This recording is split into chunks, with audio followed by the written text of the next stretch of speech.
കുളി വാജിബായാലോ നഖം മുറിക്കല്ലേ,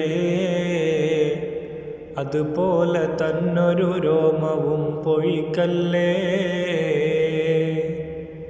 വരുമിവകൾ നാളെയ ശുദ്ധ നിലയിൽ തന്നെ, അതുകൊണ്ട് കുളി കഴിഞ്ഞിട്ടു മതിയത് പൊന്നേ. നീ നഗ്നനായി കുളിക്കൽ നിഷിദ്ധം തന്നാ, കുളിമുറിയിലായാൽ തന്നെയും തുണി സുന്നാ.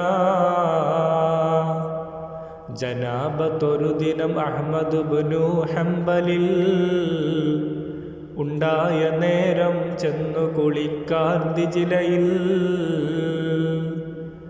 തുണിയില്ലടുത്തു കുളിക്കുവാൻ പണിയെന്താ, നബി മുസ്തഫ വഴി തള്ളിയാൽ ഗതിയെന്താ.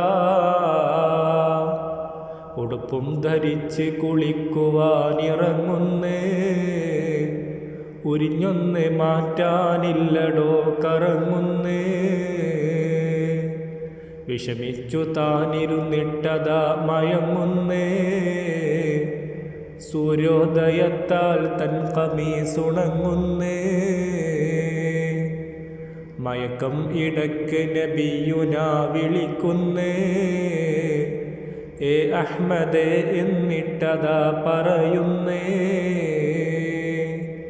എനിക്കുള്ള ദീന ചെയ്തതും നീ ഇന്ന്, അതുകൊണ്ട് നീ ദീനിൻ്റെ നാലിൽ ഒന്ന്. ഈ സംഭവം പദവിക്കു മുമ്പാ തൻ്റെ, നോക്കുന്നു ഷാറാത്ത് ഇബ്നു ഷാഹീനിൻ്റെ. കുളിക്കുന്ന സ്ഥാനത്തുള്ള മൂത്രവിസർജനം പാടില്ല, വസ്വാസുള്ളതാണ് പ്രവർത്തനം.